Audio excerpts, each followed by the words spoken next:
Hello, you beautiful, lovely, gorgeous individuals, to an exciting new episode here on my channel, Sammy C's The Talking Sam Podcast. Now, normally when I do these Talking Sam kind of one-off specials here on my channel, they're usually with an interview. They're usually with someone else who I'm talking with. Well, today I'm doing a little something different. Kind of used to do this in the past. I'm kind of bringing it back now because this past week in professional wrestling, more specifically in WWE, it was a pretty fun, exciting, monumentous week, if you say the least. Not only did we get the debut of Jacob Fatu over on Friday Night SmackDown, not only did we see the kind of shocking debut of Joe Hendry in NXT, cross-promoting in TNA, but we finally got the reveal of the Wyatt Sicks showing up on Monday Night Raw, showing up in a fantastic, spectacular, horrifying way, if you will. And that was such a great way to bring back Uncle Howdy and incorporate this new Wyatt version of the Wyatt family, if you will. But before we get to all that, let's stick to what happened on Friday night. We're going to work backwards, if we will. So let's start on Friday night with Jacob Fatu showing up on SmackDown. Now, if we all know, Jacob Fatu, it was rumored that back in January, he was done with MLW. He was done with the Indies. He's going to go sign with WWE. And around WrestleMania weekend, he signed pen to paper, and we were just waiting. We were waiting to see what was happening. And there was kind of like these rumors floating around the dirt sheets where, yeah, if Jacob Fatu showed up, it's going to overshadow Solo Sikoa, because Solo is now, he's now the new head of the table of the Bloodline. He's now taken over. And, you know, in a way, it's kind of been working. Ever since Roman's kind of been like on hiatus, which, I mean, hey, well-deserved. He's been champ for almost 4 years. So, hey, well-deserved. Give him some break. But I think the run that Solo is having, bringing in the Tongans, Tama and Tonga, the GOD, which, hey, I love the GOD, bringing them in from New Japan, great decision. Seeing all that incorporated together into one, kind of like what we got here, was amazing. Now, if you don't know Jacob Fatu, the dude is a Samoan machine. Go watch some of his videos on YouTube. Go watch his time in MLW, some of his stuff in TNA, pretty much any other promotion he's gone and worked with. The dude is insane.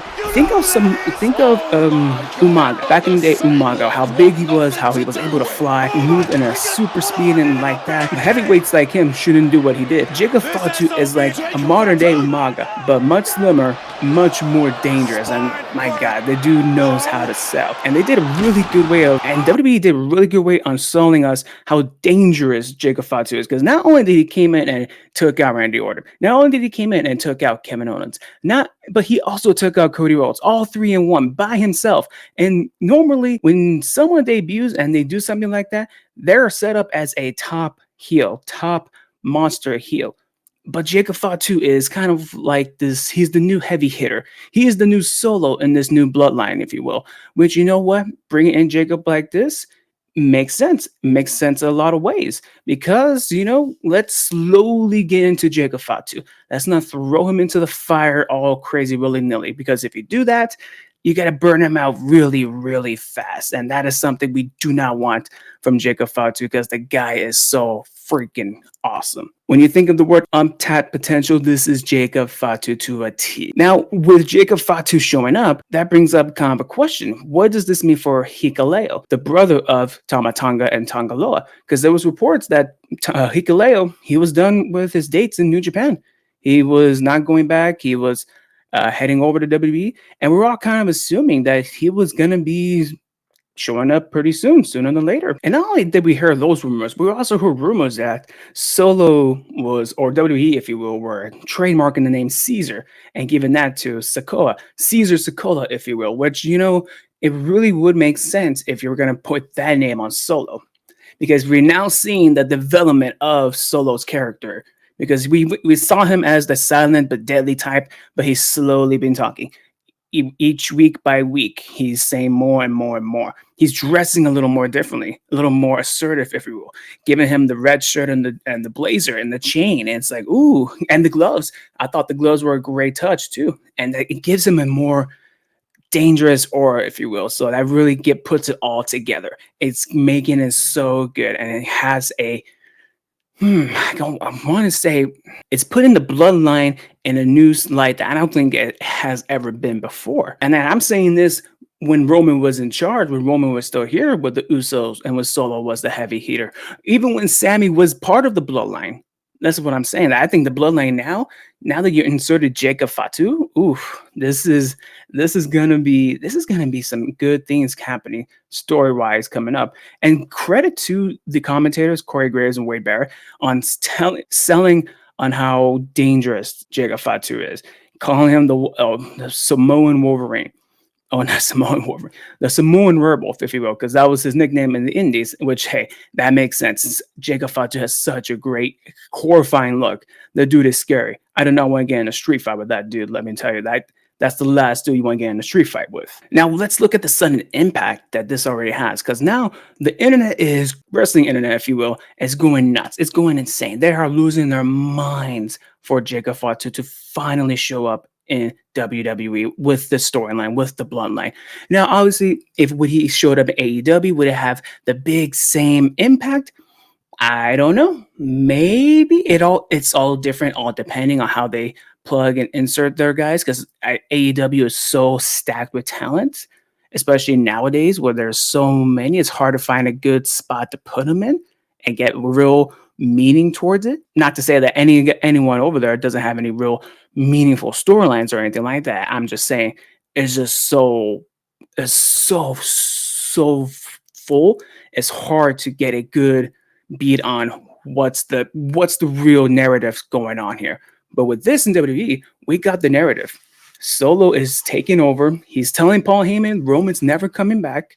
We're getting people that Roman never wanted in the Bloodline to begin with. In the Bloodline, he took out Jimmy after Mania. Paul Heyman each and every week is losing his mind. He literally asked Punk on SmackDown, please take me with you. Take him away from this. He did not want any part of this. But Solo won't let him go. Solo won't let him leave. He is there for the long haul, or until Roman shows up again. Now, I'm wondering if they do bring in Hikuleo, will that set up a Bloodline War Games match, if you will? Because we're seeing this all play out. From all the dirt sheets that we're reading and seeing, this kind of Cody versus Bloodline storyline that's still continuing on, it's not going to happen Money in the Bank, but at SummerSlam, which, you know what, that makes sense. A match like that, put it at the biggest arena, biggest stadium, if you will.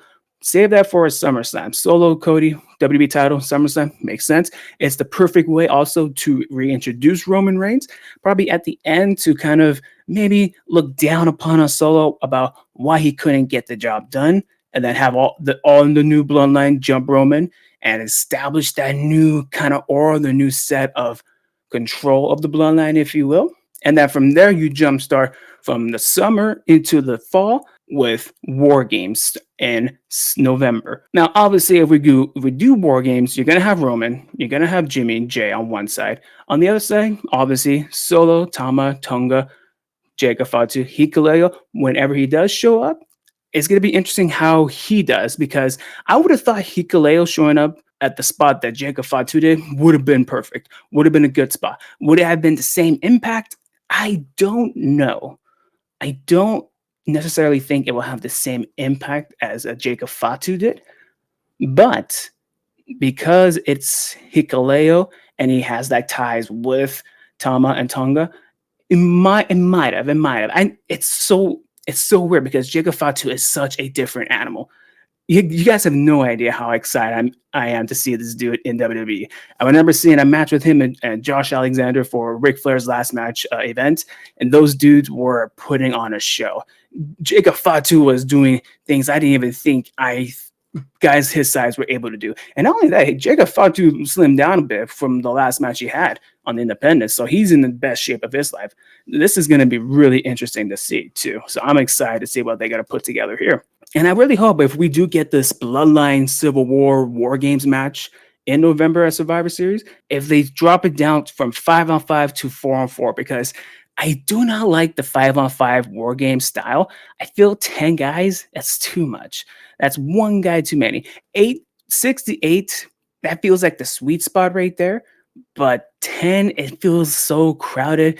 It feels so mashed in. I don't feel like there's not enough to tell. Maybe I could be wrong here, but the 5-on-5 keep the traditional Survivor Series team alive like that. But I don't know. I think 8-on-8, 4-on-4, the eight guys seems like the right number for a War Game style match. But I don't know who am I to say. And I only say this because who else? Who are you gonna get that fifth member for Roman's team? Because you can figure a way out to bring back Jay and Sammy because they're both on Raw right now. Find a way to bring them back to SmackDown to join Roman and Jimmy. But who's gonna be that fifth guy? Do they bring in Jimmy and Jay's other brother, Zilla Fatu, who's been going over the Indies right now? Which, by the way, if you haven't been watching this dude, he's just as good as all the other family members. I don't know what's in the Samoan family bloodline, but whatever it's in that bloodline, dear God, they are bred and ready for professional wrestling. But yeah, that's kind of like my initial thoughts on this with Jacob Fatu showing it, because this was, again, I was not expecting this. This came out of nowhere. No one saw this coming. And this is kind of like the best thing about professional wrestling, especially in WWE, when you don't see anything like this showing up. The sudden surprises, the all shock moments, and the way they ended SmackDown. And I love this little detail where we saw Jacob Fatu and Solo putting up the ones, and we see Tama and Tonga just like, did you know about this? I didn't know about this, but they still put up the ones. I like that. And that's something they've been doing much better nowadays, is the finite detail. And not only in a background scene or a certain gear look, but in their facial expressions. Because you can see in their facials, like they looked a little confused, but they're slowly going with it, rolling with it. Because who are they to question the tribal chief that is Solo Sikoa? Hey, because he brought them into the big dance. Who are they going to question him right now if he's bringing in people that even they're concerned about? Of course not. Of course not. So that's something I think that's going to be really interesting to see down the line. Now let's get into what happened on Tuesday night in NXT. And if you say his name, he will appear. That is Joe Hendry. If you are not a pro wrestling fan and you don't know who Joe Hendry is, you definitely have been living under a rock and do not care. Because this dude has been killing it in TNA. And listen, I've been a Joe Hendry fan since his days in WCPW. That's how long I've been knowing this dude. This WCDW/Defiance, whatever the name of that wrestling company was. But I've been watching this dude since then. I remember watching his match with Kurt Angle before he came back to WWE. The dude has been like on the rise, slowly but surely. And seeing him just killing in a TNA, seeing his song just been right on the rise in the UK charts over there. That's awesome to see. That's really cool to see as well. And then having him show up out of nowhere on NXT, and the camera shot of the camera just shaking like crazy when his song and everyone in the performance center going absolutely nuts. That is great. Clapping along, the reaction was great. And not only that, after a few days, we find out that video of him debuting, that's the second most viewed video since WrestleMania. How great. Put that in perspective. A guy who doesn't even work for WWE, doesn't work for the company at all whatsoever. His video of him showing up is the second highest out of everyone else that is working there in that company right now. And there's a lot of good stuff that's been happening. We had a couple Punk things that have been happening pretty good. We had a couple things with Cody that was all right with AJ. Some things with the Judgment Day and, hey, Liv Morgan, the Dominic Mysterio storyline. All of that's been pretty good up until this point up until Joe Hendry showing up. And that's kind of like forgive the pun of expression here, but the sudden impact that Joe Hendry has had on NXT. Because now we're starting to see this show up on TNA as well, continuing the storyline with Frankie Kazarian, which, by the way, seeing Frankie Kazarian on a WWE show, that is pretty cool to see as well. And having him finish in the final four of that Battle Royal, that was great to see. And we see that play out throughout into the TNA's last show. So that continuing that storyline, that is helping them out, hopefully getting more people on their eyes too. But also, sticking back on Joe Hendry. He obviously got in. He was kicked out right away in the Battle Royal. But the WWE social media team is so good because they kept on Joe Hendry. We see him have like this not back to back, but like kind of confrontation with Shawn Michaels, telling, hey, you see that? You hear that? I can go anywhere I want. And they're going to still be like that. And you see Shawn Michaels doing that, I believe. And you know what? We all believe. And that's a very interesting thing that they did there. Because Joe Hendry very specifically said, I can go anywhere I want, any show I want, and they'll still do that. Now that got me thinking, is he going to be starting to, are we going to start seeing TNA talent show up in Raw, on SmackDown? Because I think there are certain talent you can use on NXT that worked well. Jordan Grace on NXT, perfect. That was great. It worked fantastic. That knocked it out of the park. Her, Roxanne Perez, great match at NXT Battleground. But I think if you have a Moose, if you have Moose showing up, does that really work in NXT? It can. It can still definitely can. But I think it'll have a bigger impact if you have him show up on, I say a Raw. Have him show up on a Raw, confront someone. Do I see him confront a Damian Priest?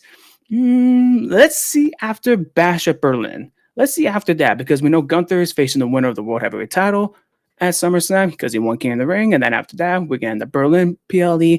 So let's see what happens after that, because I think this TNA WWE relationship is going to be going on for a long, long time. And who knows, this might be, maybe we don't get a Bloodlines War Games match. We might get a WWE TNA War Games match. That's the crazy thing about this cross promotion.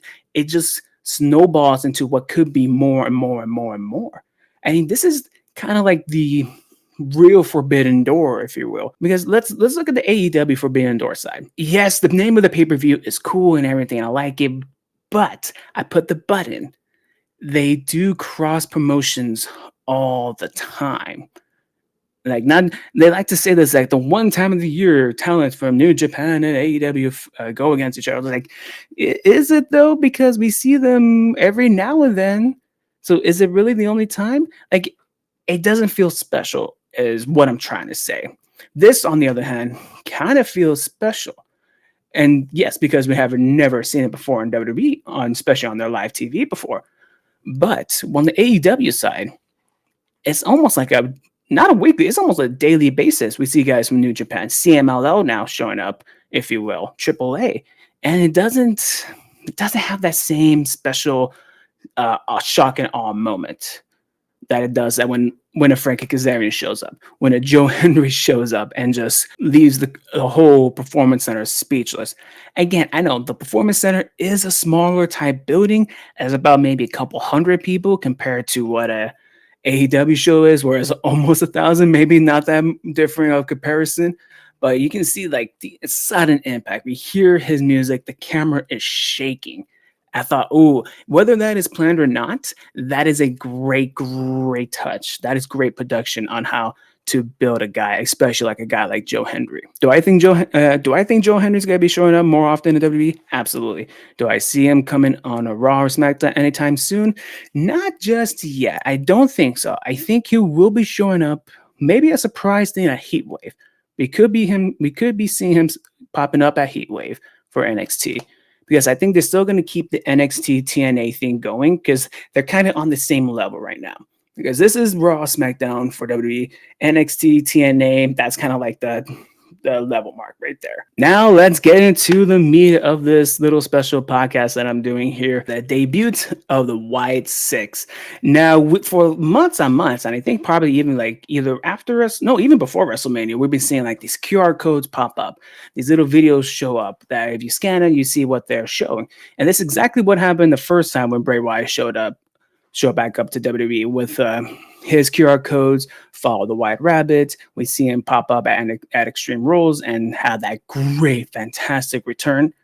We did that. They're doing that again here with Uncle Howdy, with the Wyatt Sicks, and they did the same thing. The lights go slowly turn down, and they play that one piano key from Bray Wyatt's song, the dun dun dun dun. And I thought they were gonna play the whole song. But no, they just kept that one note, playing that one key note going throughout the whole segment. And you know what? That worked as well too, because that had another creepy undertone of horror that they really nailed. I thought the whole segment, whether it was filmed, whether it was choreographed, pre-hand or anything like that, pre-taped, if you will, I thought they nailed it. If that was all that camera work, the one shot of going through, first seeing Nikki Cross come out as Sister Abigail, the mask work, the mask design on all of them, on Joe Gacy, Dexter, Eric Rowan, on all of them had looked so good. It has been amazing to see. It is awesome. But seeing that camera going through the gorilla position, which they did a very good job, because earlier in the show we saw Drew McIntyre saying I quit and having the camera stick on him in the gorilla and kind of following him out, showing the gorilla position, kind of the calmness of how it normally looks, following him out, seeing all the way out of the gorilla position where Triple H works and all that, and just following him to the tunnel and everything, and then coming back in, seeing the camera following everyone that gets like knocked out. We first see Eric Rowan in the Rambling Rabbit mask, and I don't know if I keep seeing online that that's Gunther knocked out by Rambling Rabbit. I don't know if that's true. I mean, if you look from afar, if you're looking from afar, that kind of looks like Gunther. It really, really does. And like it has the same jawline, kind of the same hairstyle, but I don't know if that's Gunther or not. Definitely some other indie talent they just got and just, hey, we're gonna beat you up and just lay down right here. Definitely some guys like that. And then we go through the gorilla position and we just see the whole thing trash. Electrical sparks flying. There's mist and fog all over the place. We see Joe Gacy. Oh no, it's not. That wasn't Joe Gacy. That was Dexter Loomis as Mercy the Buzzard on approach, looking down on everybody, just looking at what he did, like waiting to feast on his prey, if you will. And it's just, oh god, the cinematography. You know what? Cinematography. I don't know if Jeremy Borash had got the promotion up to the main roster. I hope he did, because this is kind of like his handiwork here. I can definitely tell. And seeing all like everyone knocked out and seeing the bloodshot on the wall with that one guy, I thought, wow, that was a great touch. Fantastic. I don't know if that dude is dead or not. That keeps you guessing, keeps you wondering, what are the Wyatt Sicks doing? Who knows what they're doing? And then we go through the curtain again. We see Joe Gacy as Huskus the Pig Boy. And we see him just like going, oh, I don't know what to do. And there's more bodies all over. And who do we see later on in that shot? The Chad Gable, assumingly dead. We all assume that he's dead, but no, he'll be on Raw in the qualifying match for Money in the Bank. But that shot of Chad Gable, just, with the bullet, looked like a bullet wound in his head. Looks like a bullet gunshot in his head. I thought that was such a great touch. And I didn't notice this earlier in the show when when he was berating Otis, Maxine, and Akira, we saw like a little silhouette of Huskus behind him. So that was like, it's always the little things that we don't notice that they put in, which they're very clever at. They're very smart at doing. It's so good. And then the camera slowly panders up and we see that little light, that light that was the Mr. Brody Lee's light that he used at AEW. They're still using to honor his memory, which I love. I thought that was great. And we see Uncle Howdy slowly walking up, and that was such a great look. He's keeping the character alive, and just, doesn't look like he missed a beat too. I know it's been like almost a year since the character itself has showed up on TV, but seeing him just slowly walking, kind of looked like he stumbled a little bit, but I thought that kind of worked, because he's just like, whoo. He's just like, ha ha ha, hoo hoo hoo. He's slowly and then just like kind of like messing with all of us here at the same time. And yeah, he slowly goes to the gorilla, getting everyone with him. And then he walks out to the stage, walks out with all the Wyatt Sicks, and they're all out there. Him getting the lantern and just saying, we're here. God, that was such a great shot. Keeping the fireflies all out and about. Well, I gotta say, the production on this, stellar, fantastic. The whole presentation itself was just immaculate. Like I couldn't think of a better way to bring back characters like this, and especially doing it in a way like this. Now it's interesting. They call themselves the Wyatt Sicks, but they're kind of changing the wording of Six into like sick. So are we gonna get another member? Is Alexa Bliss going to show up? We saw that she wanted to, but she's not physically ready to come back yet. I don't know if she will, though. It would make sense because she was part of the wife and part of the fun house, if you will. And so it would make some sense if she did came back. Will she or won't she? I don't know. We got to wait and see. She's having a baby right now, living that mom life. But yeah, this is really all interesting here. And I was going like making notes, like, why did they attack certain guys? Let's go with Gunther. I don't think it was Gunther, because well, maybe it was because we didn't see Gunther throughout the whole show today. Not once did we see Gunther in this show. And then we see this kind of like person that looks like Gunther on the floor where Rampant Rabbit's overlooking. So, and there was always a method to like their madness, if you will, for these sort of characters that they do for Bray Wyatt. What would be the method to attacking a Gunther like character? That's the one I can't figure my head around. The Chad Gable one kind of makes sense because earlier in the show he was talking about family, how he's bigger than everybody, he's better, and this and blah blah blah blah. So okay, yeah, attacking someone who has like a family tied to them, while these people are in a sense a family, if you will, the New Wyatt family, but not the name New Wyatt family. Okay, yeah, I can kind of make sense where you guys go off and attack Gable. But yeah, I gotta say this has been probably the best week they had since WrestleMania of this year because not only do we get debuts of Jacob Fatu, Joe Hendry's coming in and just killing it, but the Wyatt Sicks are just giving us hope again that we're gonna have some good, honest to God, fantastic storylines, and it's gonna be interesting. Are we gonna get Uncle Howdy as a Undertaker like character, if you will, or like Bray mixed with the Fiend, or is it gonna be his own thing? If it's his own thing, I will be ecstatic. I'll be happy. I can't wait to see it. But yeah, I think this has definitely been WWE's best week since WrestleMania week. Even the week after, because even that week after, they were doing some pretty good, awesome stuff leading up to that, following up that too. But yeah, I thought this was probably their best week they had in such a long time. And I'm saying that for like all the shows because they're just one after the other after another. It's been a while since each show after another had such a big banger like this. So it was really good to see. I had a lot of fun talking about this. It was really cool, really interesting seeing. And really interesting to theorize what could be happening, what could be going. So I had a lot of fun. Hopefully I could do a lot more of these kind of videos. I have fun talking about this. I love talking about pro wrestling. It's one of my favorite things to do.